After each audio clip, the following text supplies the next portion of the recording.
Any intro that I would give Tom Joyce is inadequate at best and insultingly incompetent at worst. After his previous Noir reading, no one will follow his reading. So we'll take another 8-minute break after his reading before starting the third half of this event. And remember, we still have a stack of books here, and this is your one chance to get all the authors to sign it. By the way, and we may not have mentioned this, the library gets all of the proceeds from the sales of these books. Okay, before I start, can everybody hear me from here? All right, that's going to be a factor later. All right. Hey, dudes and dudettes. Look, we all want to be totally rad, but 3-card Monty is the wrong way. Crap. I brought the wrong script. That's the one that I use for school assemblies. Look, folks, I got to do some community service. And I checked with the probation office, and they said that if I do my 3-card Monty lecture for you here tonight, that will count toward my community service hours. So I'm sorry about this. I'll try to get this over with quickly, okay? Now, maybe sometime you're walking down the street, you see somebody throwing cards around like this on an overturned cardboard box, a trash can, and you think, hey, I'll give that a shot. bad idea. They're just going to take your money. Now, you might be saying to yourself, wait a second, you're telling me the dealer always wins? Well, I want to be one of those dealers. That was exactly my reasoning many years ago. You know where I ended up? In a back alley, staring down the barrel of a 44. And I'll tell you how I ended up there. I was part of this 3-card Monte crew run by this guy named Mr. Kim, who was kind of a legend in certain circles. Some people said he was the best card thrower in the business.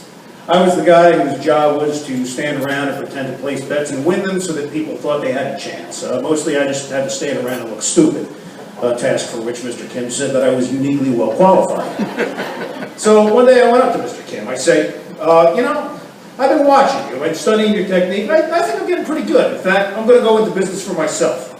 Mr. Kim says, kid, in this world, we all got our crosses to bear. Mine is that I'm lactose intolerant. Yours is that you're a moron. Don't do it. You're just going to get yourself in trouble. I said, yeah, I see what's going on here. You know talent when you see it, and you're worried about the competition. Well, you're right to be worried. Arrivederci la vista. I went out and started my own game that very day. Positioned myself near the entrance to an alley, yelling, hey, mister, want to get lucky? A pitch that I felt obliged to change after a big guy with lots of tattoos asked me if I'd wear a cheerleader costume. So it's getting to be toward the end of the day. I'm counting through my meager earnings. This little guy comes up to me. He says, what are you doing there, buddy? I said, what does it look like I'm doing? He says, it looks like you're trying to run a game on my turf without paying me my cut. I looked up and found myself staring into the cold reptilian gaze of Irish Vito, the Greek Kozlowski.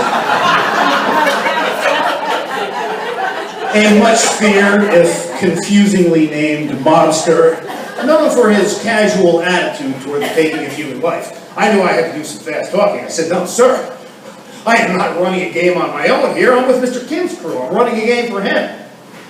I have an arrangement with Mr. Kim, and I know that he would not have you running a game for his crew unless you were really good. So why don't you show me what you got? Knowing my very life was on the line, I gave him a demonstration of my art. Well, sir, you got 2 red 9s, you got 1 blackjack. But the game ain't blackjack, it's 3-card Monty. Keep track of the jack, that's the name of the game. 2 cards red, 1 card black, double your money, keep watching the jack. Can you tell me where the jack ended up, sir? It's on the left. I'm sorry, sir, but you are my left, jackass. I'm in trouble. He pulls out his 44, says, I don't like it when people lie to me. Just then another voice speaks up. Put that gun down. The kid's with me. Why, Mr. Kim, I did not take note of your arrival. I have taken a serious dislike to this kid. However, out of respect for you, I'll make you a deal. You throw the cards, I play a game. If I lose, I walk away. If I win, the kid is mine. All right, let's do this thing. You know how the game is played, right? There's a black card. That's not the black card. There's a black card. You got 1 Of those, you got 1, 2 red cards. You follow the black card. I just remembered something. I don't like the kid either. Where is it? It's in the middle. You're wrong. You are one tricky bastard, Mr. Kim. See you around. Mr. Kim, you've been keeping an eye on me this whole time. You saved my life. Kid, every once in a while, a young guy comes along. He's a little full of himself, so I gotta tell him that he's a moron, even though he's smart and he's talented. And he kind of reminds me of myself when I was his age. There's something you gotta know. You are not one of those guys. You are a genuine freaking moron. Please get out of this business before you get yourself or somebody else killed. Thank you. Well, this time I took his advice. I no longer do street corner 3-card Monte, but you know how it is. Old habits die hard.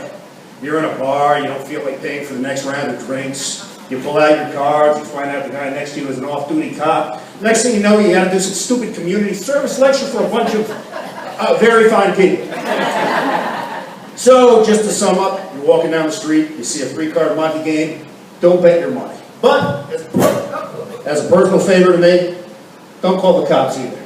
Just keep walking, keep your mouth shut, because maybe, just maybe, the guy throwing those cards is a gentleman named Mr. Kim, and you can say, I own one. Thank you.